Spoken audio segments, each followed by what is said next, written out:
name's Royle. I'm going to show one of my favourite submissions. It's a dash choke and finishing when my partner's framing my hips. So I'm going to stretch my partner out.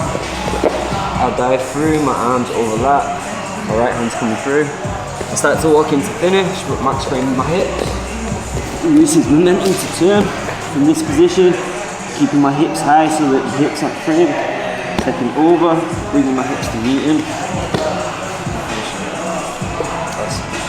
So we have a new sponsor, Fight Aesthetic. They're a Malaysian British brand, excuse me. And we have a discount code where you'll get 10% off all products except the Alpha Kimono, which is bjjlifestyle, valid on asia.fightaesthetic.com. Thanks to the guys at Aesthetic for that. All right, so this is technically episode number 4. Our guest today is Ben Royle. He's the head coach at Phuket Grappling Academy. He represents Progress Jiu-Jitsu Thailand products, and originally from Manchester. And I just wanted to have a conversation with him today. So where do we start? Yeah, so you're from Manchester originally. What age did you start doing martial arts? I began training when I was 15. Like I started with MMA, and then I took up sort of gi jiu-jitsu as well, like around the same time. And I've just never stopped since then, really. Which team did you originally train out of with Manchester? When I first started, it was like a really small like MMA gym. It was like a really dingy, like archaic, you know, like fight club, maybe a bit McDojo. Yeah. And then I was training at Factory BJJ as well. And then that was like my first exposure to sort of, I guess, real jiu-jitsu. And like there was a good coach there. And before I left Manchester, sort of the last 3 years, I was part of the ASW and ASW in Manchester. That's like, now it's quite a big gym, but then it was a lot smaller. But that was like all nogi grappling and kind of like catch wrestling as well. Which jiu-jitsu association was that? ASW. ASW, yeah. At the time, there wasn't like an association to it. Like the coach was a brown belt, like you know, catch wrestler. Whatever. Yeah. I think now they're under Ben Popperton's association. Right. Okay. But, yeah, at the time, I never received any belts though. Yep. Obviously, my belts now are under Olavo, so it's like Carlson Gracie lineage. Yeah. So you've always been in Manchester, or did you go around maybe like London and that, or was it? Oh no, I lived in Manchester from like I was born there until I was 21, and then I moved to Phuket. I've lived there for the last nearly 7 years. Why did you make the decision to move over to Phuket then? I never really consciously made a decision that I'd just gonna move there, you know. But I went for a month to train. My old coach Eric, Eric took like an inch into me. He was a really good coach, and he said he'd get the gym to sponsor my training if I was to come back. Kind of like had nothing else going on for me. I thought, I'll see how long I can make it last. I came here with like $2,500. I was bought flights 6 months apart, and then I got like an offer I could stay, you know, teach jiu-jitsu, keep training. I was like, well, I'll just see how long it lasts. It's kind of snowballed, you know. So Eric, that's Eric Urisk, right? Yeah, Eric the gentleman, I think he is. Yeah, Is he still teaching at Jocko's gym? Yeah, I think he teaches at Victory MMA, so like Jocko and Dean Lister. Yeah, he's doing really well. But he's like a life coach now, essentially. Yeah, I saw that. Yeah, he kind of moved away from MMA. But yeah, quite an evolution. Yeah, I think he was kind of a life coach when he was at Phuket Top Team, anyway. So yeah. So then is that just straight from PTT straight to PG or Phuket Grappling Academy? Is that what happened? I never really planned to. Things just kind of happen, right? I didn't plan to open a gym. I was just I was teaching kids that I taught, you know, for like sort of years. I continued teaching them, and I was just renting a space in like a yoga studio. You had, you know, like mats that I'd put out in the evening, pack them away at the end of the week. You know, there'd be yoga classes there going on, but they just kept putting the rent up. Yeah. And then I was like, so I had to sort of commit and get in like a space. So that was like the original small blue gym, and because I had the space and I had like, you know, all the time, I was like, well, I'll just do like one nogi class a night because I like it, and if I don't get the chance to train twice that day at like 7 p.m, I'll train with my friends and like we can just grapple. It'll be good. And then it just kind of took off, and then I was like, oh. It was like doing well. I was like, oh, fuck, maybe I should do more of this. Maybe then started doing morning classes, and you know, I gave it a name and stuff, and it became like moved into the bigger gym. Like, yeah. You had the small blue room. It was quite, from what I heard from other people that's been trained there before, pretty notorious as a really tough training room. You skip 3 steps and you end up in this huge, massive facility. But what's the story with that? The big facility. Yeah. Probably like the blue gym. It was like 60 meters squared, and like we filled it pretty quickly. Like it'd be sometimes in the evenings there'd be like 20 people on the mat. Like the biggest class there was like 30 people. You know, there's like UFC fighters there. It's just like fucking. There's really good energy actually, but it's like super dangerous, and the floor is just soaking wet. Yeah. And so they needed to move for a while, and then my friend just was sending me pictures of this like it's basically like an abandoned building where like it's where the new gym is now. And like I went to try and eventually was like, yeah, let's just see. So we went to see how much the rent would be. And like the gym room now is 600 meters squared, right? So like if you go in, there's like a weight section, and like the bathrooms there, it's like 200 meters squared. And then there's like the big space where the mat is, which is like another 400. So like originally I was trying to rent like just one section of this building. So it's like 200 meters. And they told us the price, and I was like, oh, that's all right. It's pretty reasonable. And they're like, no, that's for everything, you know, for like the whole land. And my friend who like found the land, he like was encouraging me. He was like, yeah, you can help with investment, whatever. But it paid off like within like a month of moving in there. It like would fill the space again, pretty much, you know. Yeah. How was the process of like getting the mats, getting the equipment, everything? Was that that was quite a new thing to you, right? Sourcing equipment, etc. It's like when you're doing it all, I think it's like stressful. Yeah. And like it's time consuming in a sense that you have to go and you have to check the building. You're like talking to people all the time. You deal like there's like issues come up obviously like with all the supply chain. You're like things get delayed. Really, it is kind of easy if you just pay for it. It's just like the hard part is like getting the money, and then like obviously budgeting it. Sounds stupid, but like once you've paid the builder, it's like I'm not a builder. I can't do it all myself. Yeah. Once you've paid them, it's like it's just hoping that they do it. If that's the hard part. Anyone could do it, I think. Yeah.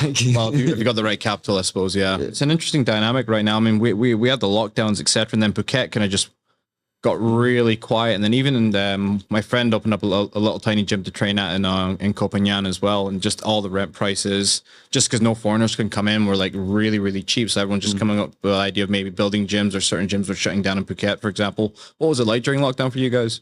Yeah, it was difficult. Like it was like a completely different world for like well, I guess it was everywhere, right? But like you just had the same people. Like we're so used to like in Phuket, it's so transient. That, like you have new training partners every month, pretty much, and like every week even. And then suddenly it was just like the same group of people all the time. My experience of lockdown wasn't that bad. So like the first 3 months when all the gyms were shut, I was training in someone's at home. We were training twice a day. We had mats. There was like a good group of like 6 guys. Like everyone was good. Like they're all like now out of the people there's like 4 black belts. One of the guys like a college wrestler, you know. So we had like really good training for a few months. Then gyms reopened. Sort of. Then it was like a bit rough for a few months, and then sort of all the trainers and stuff at our gym left, and then finding our own things, you know. But it was like interesting. It's like an exciting time, I guess. Yeah. Like when I look back at it, you know. Because there's a few gyms. Well, shouldn't name them, but some of them are shutting down, and we got brand new gyms opening up as well. I mean, at one point it was just this one long street where like PTT, Tiger, and all that were as well. It sounds like AKA Thailand as well. They kind of go for the Chinese tourists now, apparently. I'm not sure on their exact market, but like they definitely, and it's not like me having to go with them. It's like all part of the marketing model which they present. It's like their whole thing now is like we're a gym for people who've never trained before. Yeah. And like it's like we just want beginners who want to come and train, and like we have a beautiful facility. We'll treat you really well, but it's like they're not really, I think, invested in sort of like building serious champions and stuff. You know, like it's serious. There's a place for it all. You know. Yeah, that's true. But like definitely like when I first got there, like the thought of like opening a gym in Phuket was like insane. Like I wouldn't have, even if I was like when I was 22 and like eventually I've retire, I'll have my own gym. I was like, be impossible to do in Phuket. It's like so it was such a centralized market where you just had like sort of, you know, Tiger, PTT, obviously a bunch of Muay Thai gyms, but it was just them two doing MMA, and then there was AKA at far side of the island, and they started like fighters and stuff, you know. But like now I think there's like it's exploded now. Yeah, it's probably like 7 or 8 MMA gyms. There's a Temple, PGO.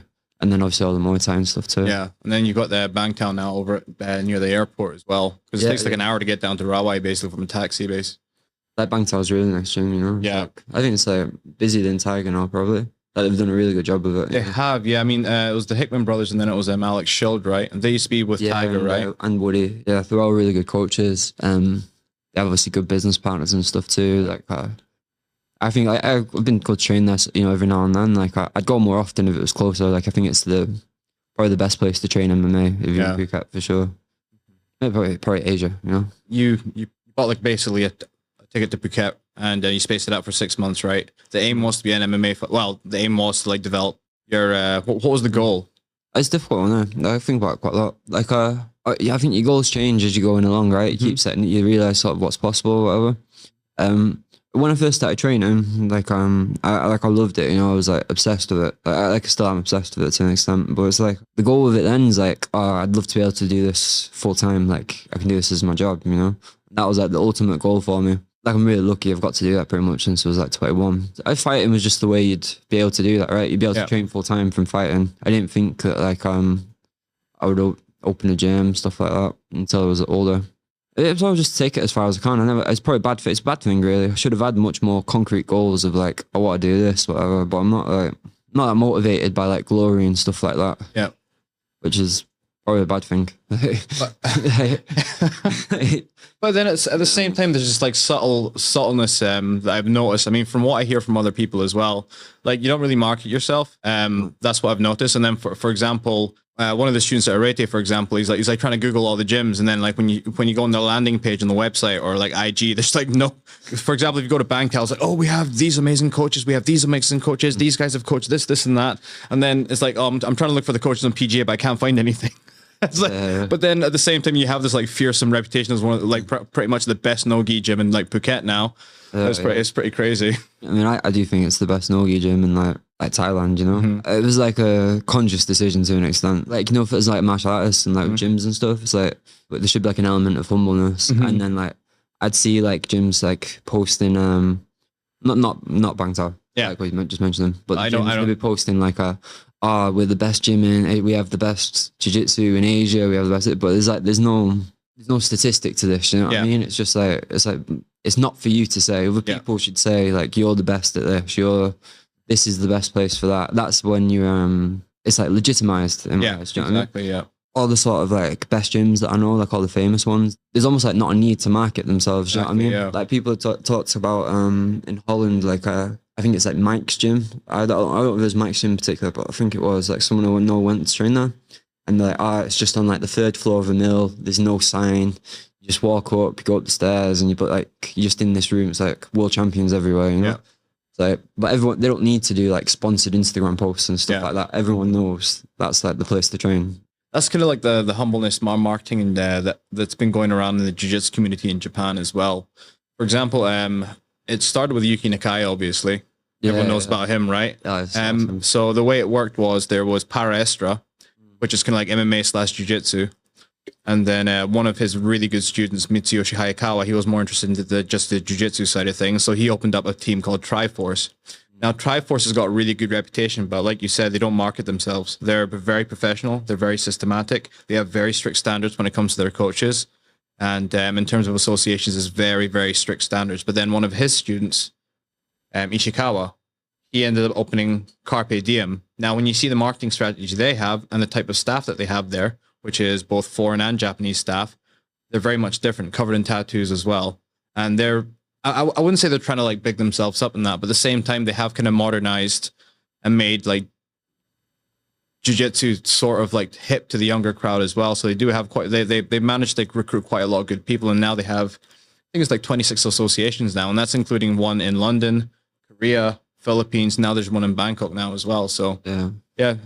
I think there's definitely a place for it. Like, it's not, I don't think marketing's a bad thing. So I think it's something I need to improve, like just for like the business side of it. So obviously you need, you can't make a really good gym if you don't have like a good business behind it as well, just to support it. Otherwise it's like, not sustainable, you know, whatever you're doing. But like, yeah, I don't know, man. There's like a balance, isn't there? Yeah. There's like, I think there's like a correct way to do it in a sense, but that's just by my standards. Like obviously for everyone else, it's, for people it's different. Like, so you moved over when you were 21 and then you were kind of like an athlete at the time. At what age did you actually start coaching full time there?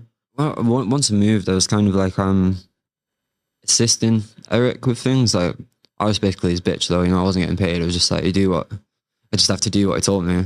And then like I say, I got you here, like, we do what I say. When I've been there like 5 or 6 months, I was like teaching the kids. And then I was starting to like make a little bit of money from it. Yeah.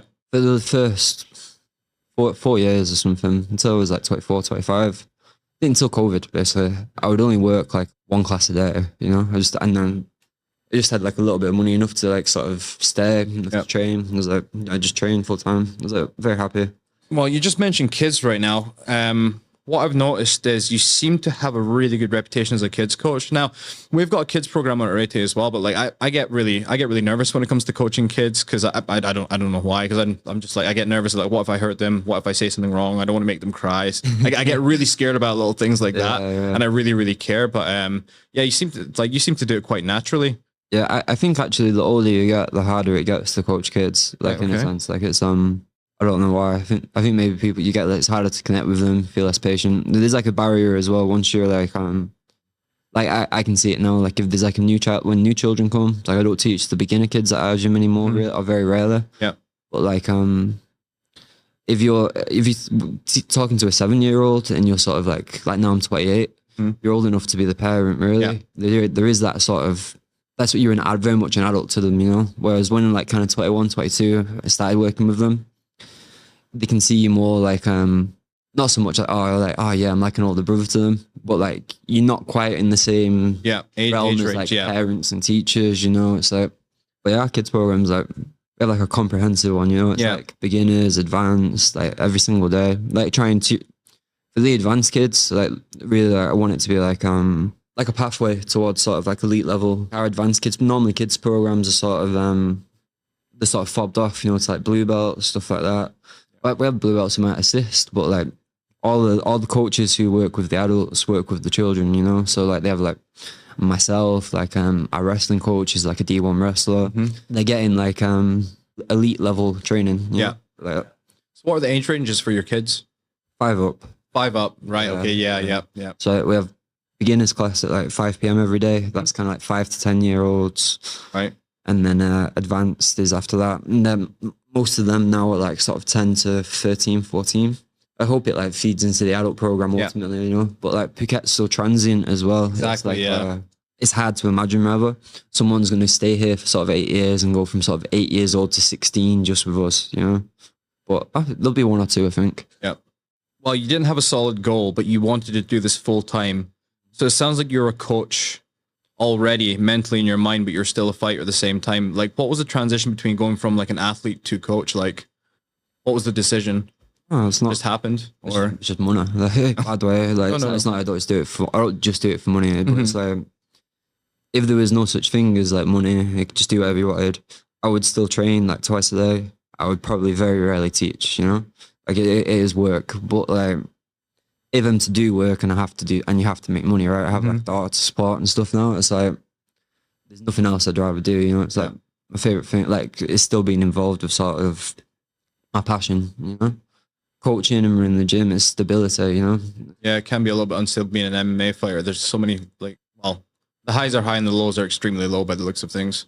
I don't know, man. It's like amazing. Like, it's like so exciting. Like the life I have now, even though it's not like I made that money from fighting, but it's like, I never would be here if it wasn't for having done all that. Like it was, I miss it. I miss it a lot. Yeah. I still probably do it at some point. I don't know. There'll be a point where it's like everything's sort of stable. I'm also aware I'll never really be able to be as invested as I was when I was younger. Yeah. It's like selfish in a way, you know? Yeah. Well, you have to be if you're going to be an athlete, right? No, definitely. Yeah. Definitely. But and it's selfish of me to just do that. And like, I'm gonna make it, babe. Don't worry. Yeah. Like for some people, it's like I get it. You know, for some people, it's like that is the best chance for them to give like a good life for the kids. But it's like it's probably safer to just like run this really successful gym and like send my kid to international school. That'd be that'd probably be the smarter investment. I'll just hope I get like a bonus. Like, fuck. So, how did you find the training environment in Asia compared to the UK? When I first came, like it just seemed a lot more professional, you know. And I don't know if that'd be Asia as a whole or just sort of the gym I was at. Yeah, when you come into Phuket, the Phuket at least, like it's pretty much everyone that's there is like there to train, you know. Like now with our gym, we're trying to and get more people who sort of live in Phuket and stuff, and like we have like a lot of expats and guys who do work full time and still train.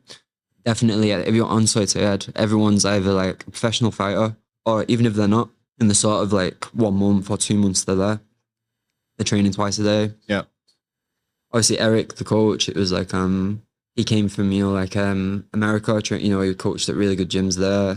So he had like a program and a structure, and just the way it was ran, like I could see I was like developing, you know, I was like learning, I was just in the right environment. Yeah. I think you can get that in the UK now, you know, there is professional gyms, and at the time in the UK, you'd like very rarely have like professional fighters on the mat. There's only, you know, a few gyms, not every gym would have professional fighters.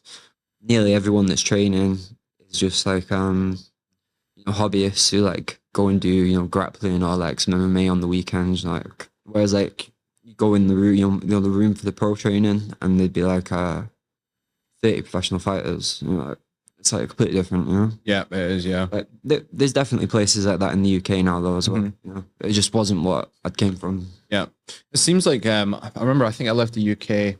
When was it? It might have been 2000. I started training maybe 2011, 2012, and I think I left around 2016 to live in Thailand. It was a job in Bangkok, but at the time, it almost seemed like barely scratching the surface. I mean, when you go down to London, there's a whole bunch of gyms, right? But now it just seems like every other weekend, there's some professional grappling competition.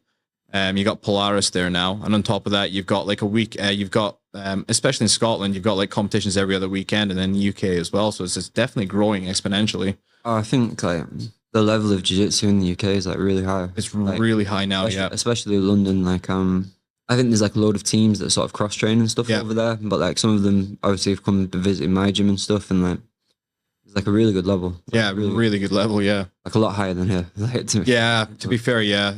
Well, now it's in the UK BJJ or the BJJ Association in the UK. Now you can actually add it to the school curriculums apparently now. Really? So yeah. So it's definitely grown to that level now. Have you ever trained anywhere else in Asia? No, not really. Oh, no. I've trained in Australia, but as in like 2 sessions or something. Yeah, you know what I mean? Like before fighters. Like it's not. I don't have any experience of it. I've trained in most of the gyms in Phuket, and I've trained in Manchester. Yeah, like, really small pool. Yeah, but, like you get to. The only thing is within that you do get to train with sort of people from around the world, and you get exposure to sort of different styles and like different training methodologies, and you can obviously learn about it from them. Was there anybody from like a certain area of the world that you just thought like maybe the way they rolled, or maybe the way they coached, or maybe the way they trained, for example, that you've learned a lot from? Like, for example, oh, this guy's jiu-jitsu was unbelievable. This guy's like coaching methodology was amazing. Oh, this guy was super charismatic and just like. I mean, the best person I've rolled, it's like I'll answer a different question. The best person I've rolled in Phuket was Josh Hinger. Like when he was teaching in Parental when he was there, I got to roll with him a lot. That was really good. I can't remember how many times I rolled with him, but like when he was here, I tried to go like at least once a week, you know, twice a week. Like his teaching was really good too. He ran classes. Like he's a really nice guy as well. I definitely learned from that, sort of seeing that's the only ADCC medalist I've ever rolled. Do you know what I mean? So that was like a great experience. A lot of really good Russian guys that you get to train with, like guys as well that are like really good grapplers, like Dagestani guys and stuff. But like it's not really good jiu-jitsu. You know what I mean? Like there's like if it's a role within the rules of sort of jiu-jitsu, it's like you know, it's not probably not going to win ADCC and stuff like that. But like if you were to grapple with them and you're doing like wall wrestling and stuff like that, or you just look at grappling as a more sort of complete thing, you know, with the stand-up skills and stuff, it's like really, really high level grapplers, like lifelong grapplers. Like a lot of them, it's enjoy training with them. We have like there's like a group of Dagestani guys that come to our gym like twice a week or something. Yeah, I always enjoy that. Yeah, there seems to be a lot of Russian people there now. It's like especially at PGA as well. It seems like you got a lot of like Russian members, right? Yeah, just I think all the gyms do. Like in Phuket in general, it's like probably there's more Thai people than anyone, but obviously there's a huge expat community. Russian is the most prevalent sort of expat in Phuket now. Definitely, you know, the last 2 years more so than before as well. But like even before, there's like a huge Russian community. Yeah, like nearly all the kids that train at our gym are Russian. Yeah, it seems. Yeah, there's another kids coaching KP as well, and most of his kids seem to be Russian as well. Yeah, like I think it's from my observation as a coach, like we have kids obviously as well from maybe they're like mixed Thai, you know, the parents from Europe or America. We have kids that are just completely international, like from Australia, Germany, stuff like that. All the ones that we have in the advanced class are pretty like the exceptions, right? But if you look at like people that bring their kids in to try, I've noticed with it tends to be like much more sort of structure placed on the Russian kids. Like they'll be very consistent with their training. You know, it's like they're training, even if it's just once a week. Yeah. Or some of them, it's every day. It's like their parent will bring them every time for that session. Doesn't matter if the kid's tired, whatever. They don't really. You're gonna do it. This is what you do. You know? Whereas like maybe some European parents, like the kids like, I don't want to do it anymore. But okay, it's fine. Yeah. Whereas there's like, no, you do jiu-jitsu. Yeah. You're learning this. Do you think there's a reason why the Russian parents are especially like that? They might not be in general. It's just the ones that have came to my gym. Okay. But I don't. I guess it would be like a cultural thing, you know. There's weird things I've noticed over there. It's like there's like with parents as well. It's like you always see all this stuff as well, where like for parents in sports, you shouldn't be too pushy and you shouldn't be too involved. Definitely healthier, but like it's like probably really wrong to say as a coach, but like nearly all the kids that sort of reach the highest level the fastest, I don't want to say the best kids, all of them have parents that are like super, like even if it's not obtuse where they're like shouting at the kid on the mat and stuff, which like, we tell them you can't talk to the kids while they're training. Like some of them it's more, subtle, but like when they go home, like telling them to drill and stuff, like it probably puts loads of kids off training, but the ones that stick to it, like parental involvement's actually quite important. Yeah, I think so. I agree. Yeah. I read that in the Art of Learning as well, though. He was saying like for chess, like all the best kids at chess had parents that are just like push them into it properly. Yeah. I remember David Camarillo. He used to be like one of the head grappling coaches at AK and where's it? It's America, isn't it? It's America. Yeah, is it California? I can't remember the name of the area. Anyway, but I remember he had a podcast going for a while as well. I love listening to it as well because he used to talk about like the way sports develop, rules dictate behaviors, and he said that like him and his brother, I can't remember his brother's name, but they both came from a very, very high level judo background. And he said like there were certain parts in his life when he was coming up doing judo that he just didn't want to do it anymore. He was just like, I absolutely do not want to do this. But at the end, he thanked his dad for like really pushing him into it. And like even on the days that he didn't want to go, they pushed him to go, So I think, you're right. Parental encouragement is really important. Yeah. Even if it's not, I think it's unhealthy when they're like shouting at the kids like for losing, Yeah. Like I hate that. If you're tired and you don't want to do it, sometimes you do have to be told like, no, you have to push through sometimes. Yeah. Like absolutely. Like I think it's a good life skill. Even if they don't become professional jiu-jitsu athletes or competitors, it's like teaches discipline and structure, and like it's like that thing when you know one thing, you know everything, right? If you like learn how to learn, you understand sort of how to take on skills that you can apply that to anything. Like at our gym, for example, we have had a couple of, only one single instance with the father's kind of shouting on the sides. He has been warned about it now, but the daughter's definitely consistent. She competes very consistently as well.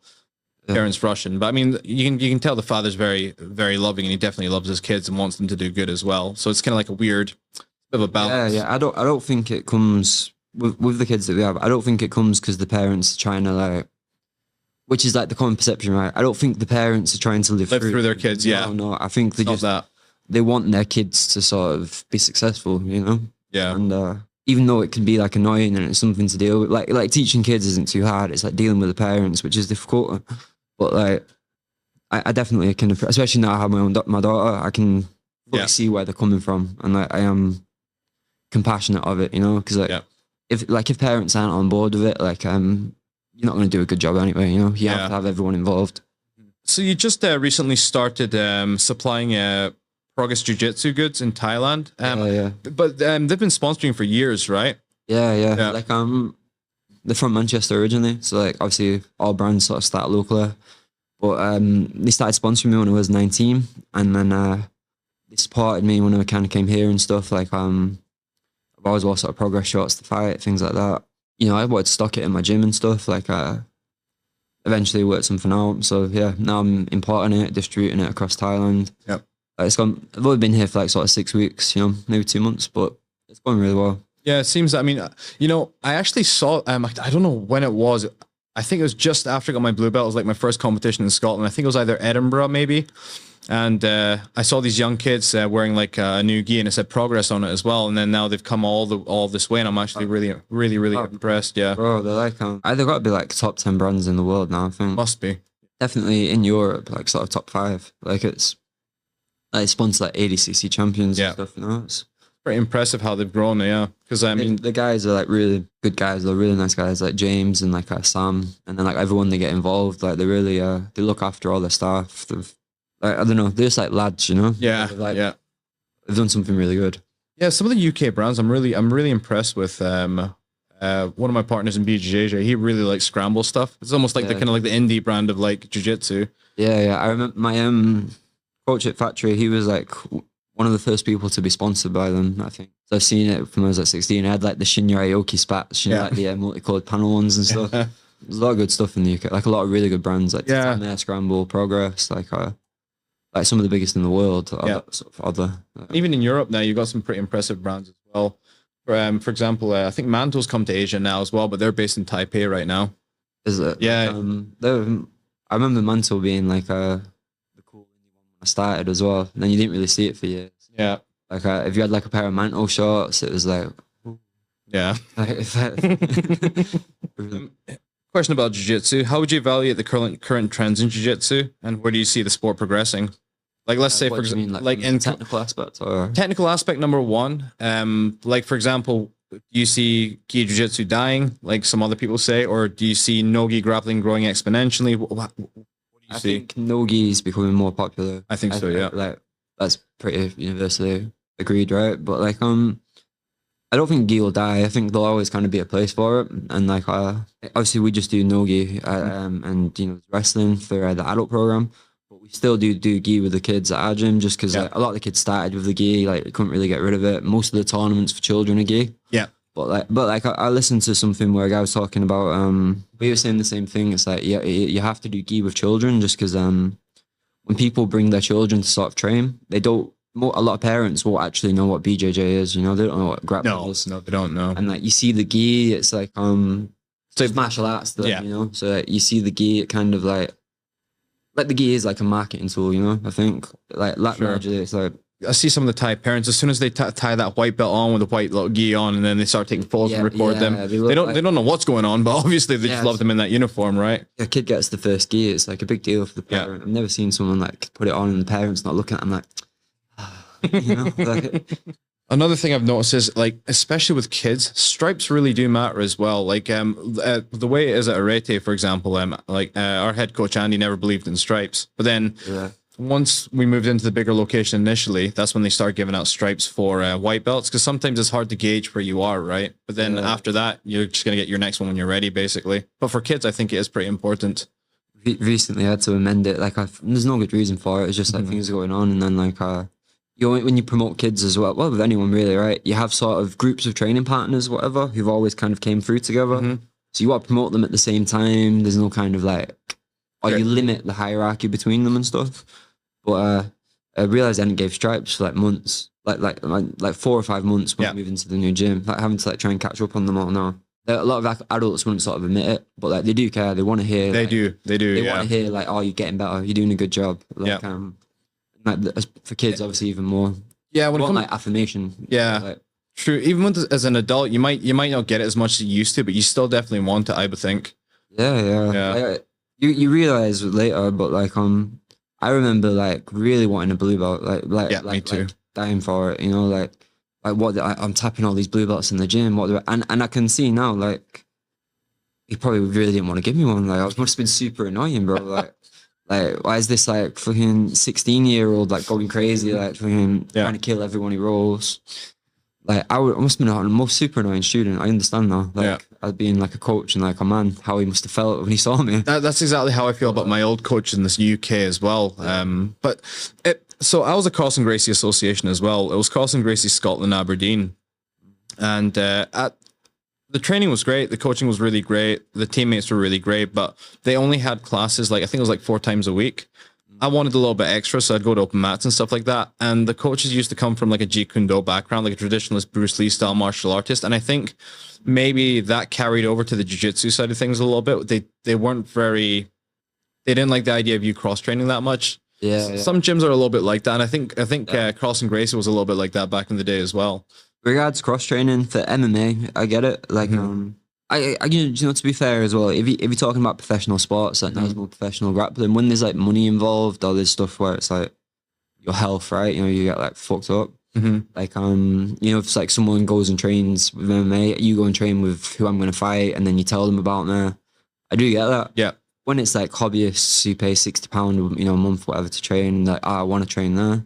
Like, I think like 99% of it's just fueled by like insecurity. I think so, yeah. You're just worried like they're gonna like it there more, and then they won't pay you. I think it's largely that. Like anyone from my gym, like I don't have a problem where people go. Do you know what I mean? It's like I'd encourage it because like I'm confident in what our gym is. Yeah. Do you know what I mean? And like there's people. Like, it's not like no one's ever left my gym to train somewhere else. There's people that have left, but it's like much more come, you know, if they train somewhere else. But it's like it's just a better fit for some people. Yeah. Like selfish too as a coach if you like especially when you like the person as well, right? Yeah. If like one woman left like about a year and a half ago, and like you know, she came and spoke to me about it. It's just like there's not really many women training here right now. Like now we have a lot more women training at our gym.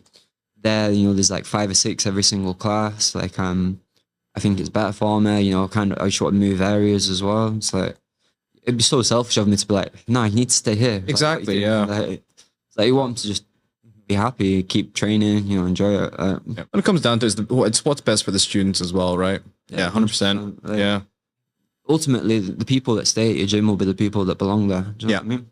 In terms of grappling, where do you think's growing the fastest in Asia right now? I have no idea. I'm not like traveling. I just like copy Jason's answer. It's quite, I like it makes sense as well. It's China. Well, probably would be China. Yeah. There's like an infrastructure in Singapore where grappling could be really good because there's so much money there. Yeah, exactly. You can bring in really good coaches, and like there's a lot of jiu-jitsu gyms there too as well. Like, especially for the gi. But like you were saying to me like you're a Samoa's teacher there. So there's like literally a multiple time ADCC champion teacher in Singapore. No one talks about it, you know, but it's like really high level. Yeah. But then it's so expensive to live there. Exactly. You can't really have like, it doesn't support building athletes. Exactly. Even though you have like a really good infrastructure for training, you know?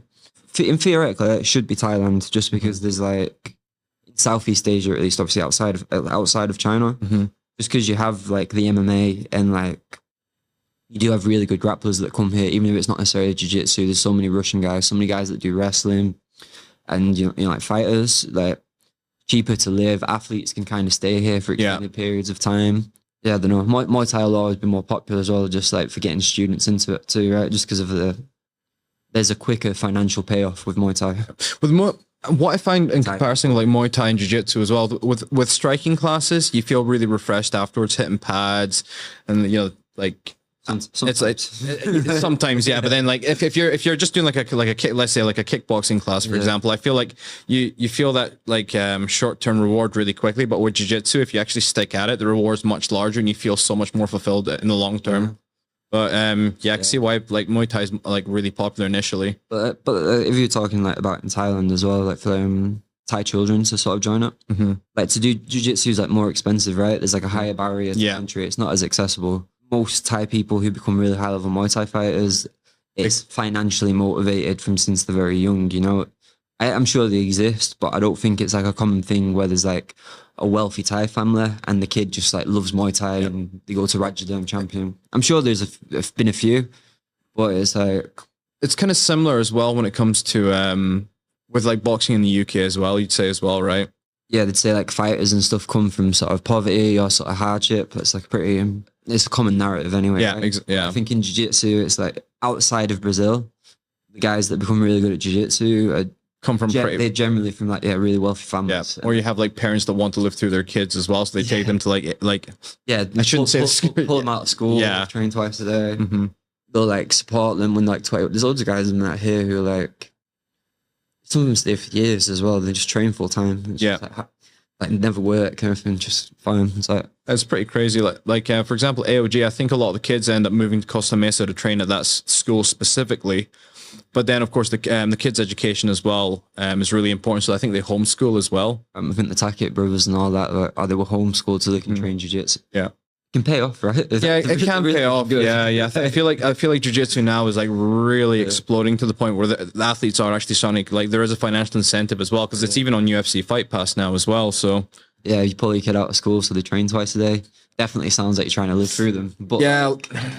But I mean, I wish I could have done it. That would have been sick. That would have been pretty awesome. Yeah. I found it a little bit too late. I think it was like 26 when I first started after uni, but yeah, it was interesting because like with the UK scene, it initially started in London, kind of with this like dingy. Apparently, it's called this like dingy little boiler room called Budokwai or something like that. And it was all these hard ass judo guys learning how to do jiu-jitsu. Yeah. Then it kind of spread out from there. Basically, that's what I was associated with initially. So that's why I ended up going there for like week camps over in Hammersmith. Man, I remember the first time I went there for a week, I was training twice a day, and I came back with 2 black guys. But it was a good experience, though.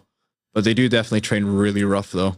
I wanted to ask you a little bit about your coaching methodology. I always find it interesting with schools, especially the schools that have a really good reputation. How do you approach your coaching? This can be from how you think, like the best way to like structure a class is, for example. What's the progression week on week, month on month? How do you kind of like map it out in your mind, and how do you like try and look for the progression in your students? I would do it differently if I lived somewhere other than Phuket, probably, because it is more transient, and there's more even though we have like a core group of people that are kind of there most of the year, like a lot of people will come for a month or a few weeks and then they'll leave, and then very often we have a lot of people that come back regularly. We have like the morning and evening we like separate, so there'll be like different sort of topics and curriculums, you know. But generally just spend like at least a week on sort of whatever position we're doing. I don't put too much sort of emphasis though on like, last week we did this and this is the next step, because half the people there might not have been there last week, which is really difficult, you know? Yeah. I kind of focus on sometimes a lot of times it's what I'm kind of interested in as well at the time, like what I'm working on, or like what I can see people need to work on, your sort of key positions, whatever, you know, like a lot of front headlock, a lot of back, turtle, guard, passing. Do maybe independent drills to warm up, you know, like 10, 15 minutes, just because like people should have their own things they're working on as well. Like you can't just rely on the class structure to take you through everything. Me and the other coach will go around and like we'll help people if they have questions. We'll sort of make little adjustments to the drills, you know, so if people have things they're working on. Yep. Then we'll do, depending on what it is, sort of 2 to 3 techniques. Spend like 10, 15 minutes drilling each technique. Then 20 minutes positional sparring from sort of wherever we're been working that day, and then open mat until sort of people are not rolling. Yeah. That's pretty typical of most of our main classes. Yeah. We have some like other classes that are like fundamentals or drilling classes, but that'd be like the main class structure. Yeah. So basically, just because of the transience of Phuket with like the kind of the people that come in, it's kind of like half locals. Well, not locals, but half people that are going to stay there long term, and then a lot of tourists coming in. You got to kind of just structure it kind of like a different topic week on week, basically. You know, I sometimes do the same thing for a few weeks, but like it's definitely not so efficient to be like reminding people of what you did. Like, oh, 2 weeks ago we were doing this. Yep. Like people just fucking look at you like blanks. Yeah, I'm not, maybe they don't even speak English as well. Yeah. You know, you have like those guys you know, English is a second language. I think if you come to our gym, like whatever we're working on in that sort of time period that you're there, you'll definitely improve in them positions. You know? But then like how people sort of put that together, it does become more independent.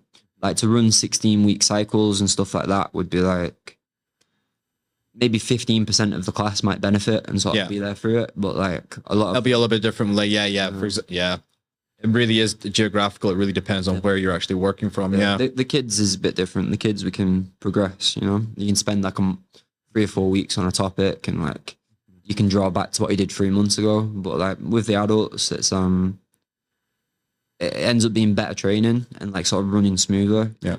Another question I wanted to ask is in terms of your own personal progression, for example, how do you balance that being a full-time coach, would you say? I actually feel like I probably like improved more at jiu-jitsu and started like since you started teaching and coaching it like, but since I had the gym, then like any time before that, just because it was like I was training MMA for so long, like jiu-jitsu was like the last thing I'd do for most of that time too, because I was like that was what I was already best at. So I was like doing all these other things, like I was doing jiu-jitsu once or twice a week. Right. And wrestling a lot, sparring, striking. I think I'll learn more now as well, just because like I think the better you get, like, instructionals or like technique videos or just like watching like matches and people drilling, you can pick up way more from it when you sort of already have like a higher understanding, you know? Like if you gave a textbook, you know, maths to like someone who had a PhD or like someone in primary school, same information, but like the guy with a PhD can take way more out of it, you know? I think it's the same with instructionals. Loads of it's just from like Instagram as well. Like Instagram techniques. Like perfect for like my attention span. And then like just do that, and then I want to get better at you know, K-guard. It's like we'll do K-guard in the class this week. I'm going to spar from there, try and put myself in sparring there as much as possible. Yeah.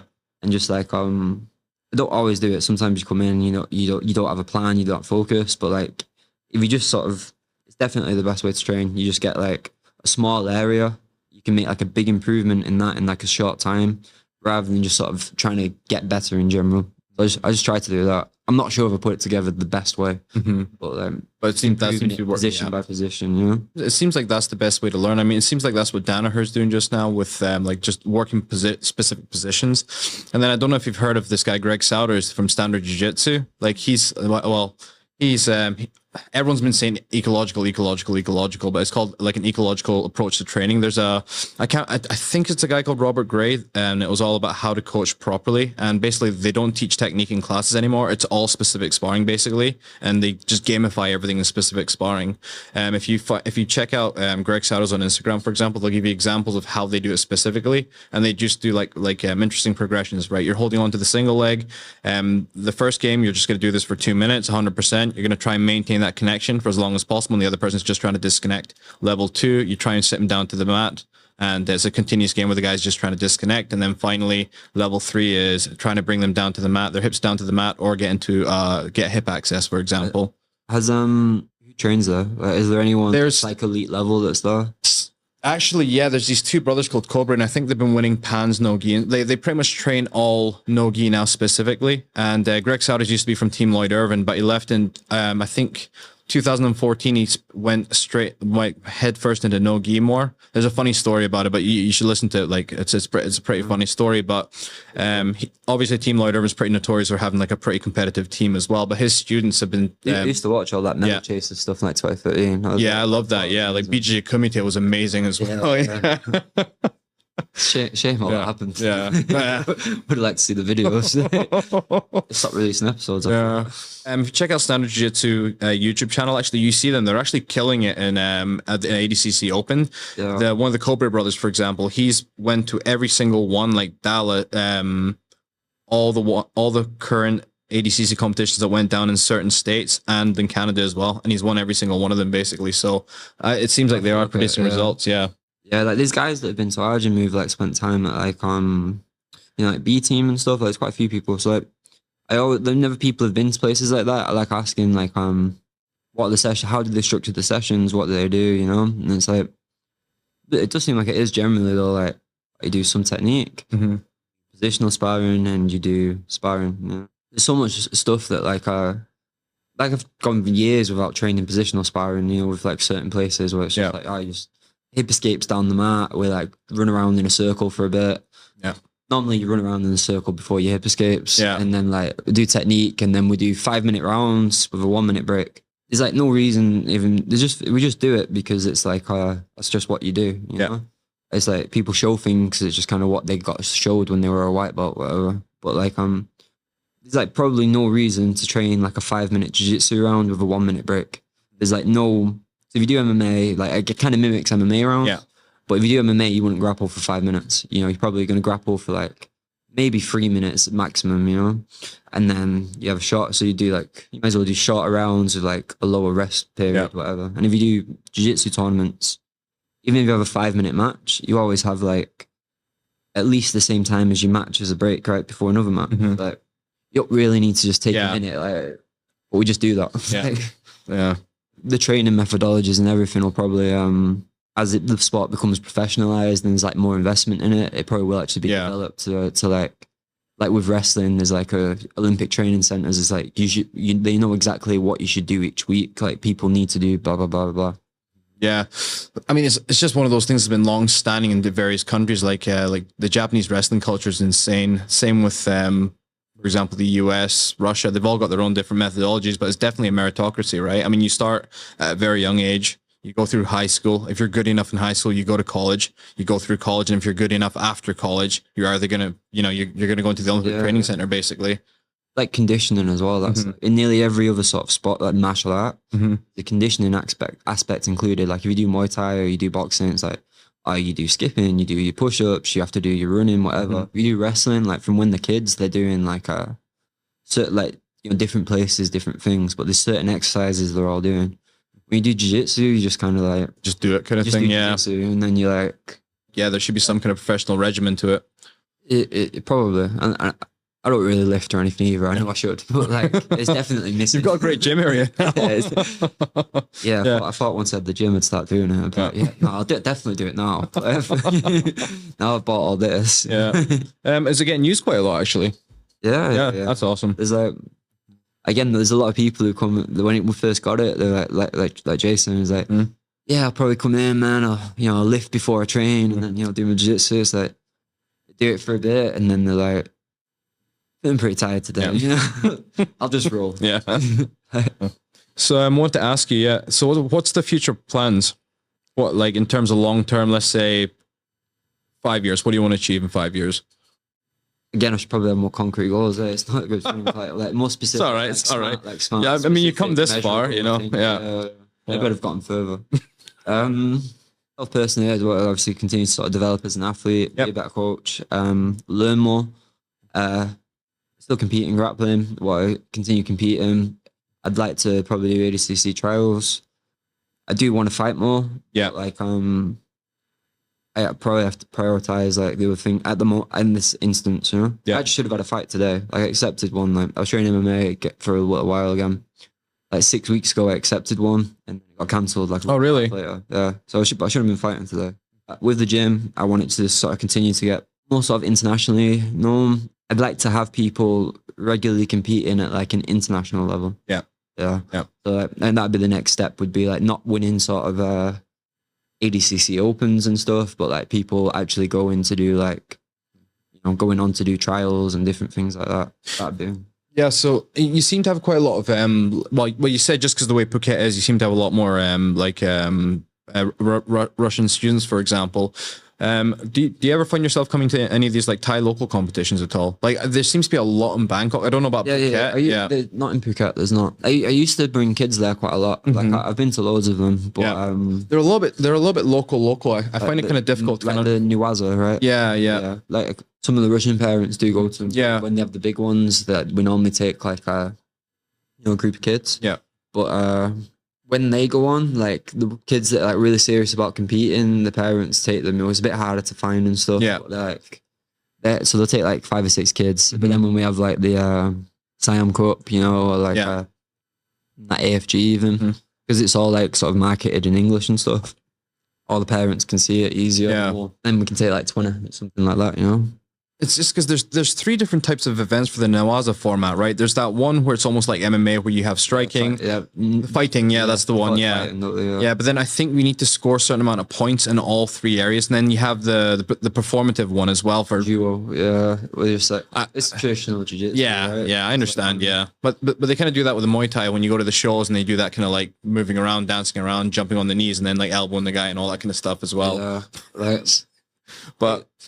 I mean, to be fair, it's just traditional jiu-jitsu tournaments, isn't it? But they've been kind of hijacked by bjjlifestyle to like sending the kids there. It was meant to just be like pretty much judo clubs and traditional. Yeah. They probably fucking hate it now. Like there's the traditional jiu-jitsu gym and like it was in Phuket. Like I was taking kids to like these small competitions like 5-6 years ago, and like bro, it just used to give me like evil looks all the time, and like he had a student called I won't name him, but anyone that goes to the tournaments would know the kid. There's like a kid who speaks perfect Thai, perfect Russian, perfect English, and like he was friends with some of the kids that I've taught, and he'd like likes to chat a lot. Yeah. He'd come over and be like, yeah, my coach hates you. Yeah. Hates you. Yeah. I think I know who you're talking about. Yeah. He's pretty big, right? Yeah, he's massive now. He's got ponytail as well, right? I don't know. I've not seen him yet. I've seen him since he was like 10, mate. It's It's nice. He's good. Yeah. He talks a lot. He's picked it up. Yeah. It's picked it up though. Fair play to him. But he was like saying to him, he's like, yeah. He said Brazilian Jiu-Jitsu is just about money, you know? Like, it's like, yeah. I was just like, all right, thanks. Yeah. Like, I think he just doesn't like that our kids win. Yeah, probably. Yeah. I think I've met him before as well. Actually, the coach walked in one time as well. I was playing like catch with one of the kids, and he like barged into me, and then he like it was kind of. I shouldn't laugh. He's like a 45-year-old man. I don't know why he's doing it, but like barged into me from behind, and like turned around like, oh, and he just went, "You should look with your eyes." Just like, what the fuck? Just like, what the fuck, bro? Yeah. it's like like the kid told me as well. Yeah, I didn't just barge into him. He like walked up behind me and like it's an interesting that like because when you come to these Asian countries as well, like for example, like you got these jiu-jitsu teams and national teams coming along now, like Vietnam. National team's really good. Yeah. Like the Thai national team's amazing. Dot's done a really great job, but they come from a judo background, right? But then I've noticed as well, like for example, I've got a mate that comes from Marine MMA in India, and apparently there's like national team selections. They were never called upon. None of the gyms were. It was only these specific people that got picked for the team and stuff like that. Politics involved. Yeah, I imagine. It was the same with Myanmar as well. For example, like you had this Burmese guy that used to train in Japan. He started teaching jiu-jitsu, but he was only allowed to teach the karate national team, Nawaza, basically, and before the whole coup thing. And it was kind of weird where they weren't technically allowed to cross train. So if they came to train at like the gym I was teaching at, for example, they'd have to be out of the group flow. So it's a little bit weird, but it is what it is. The national team here is really good though. Like I think it's really good. You know, they get like the education and everything included, right? Like it's great. That's like Jim's thing with like this OG Academy and like the Fight for the Future Foundation.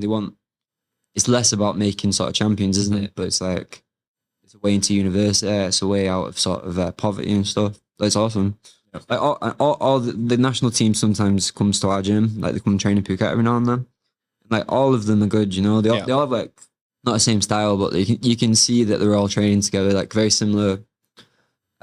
Use a lot of similar techniques and stuff like that. Yeah. Like they're well drilled. You know what I mean? Like, it's good. The training, well, obviously it's for competitions. And they're going to the World Championships in Mongolia right now, so the training format's a little bit different, obviously, and they have to be a lot more harder when they roll, I think, and when they come in. I mean, it's.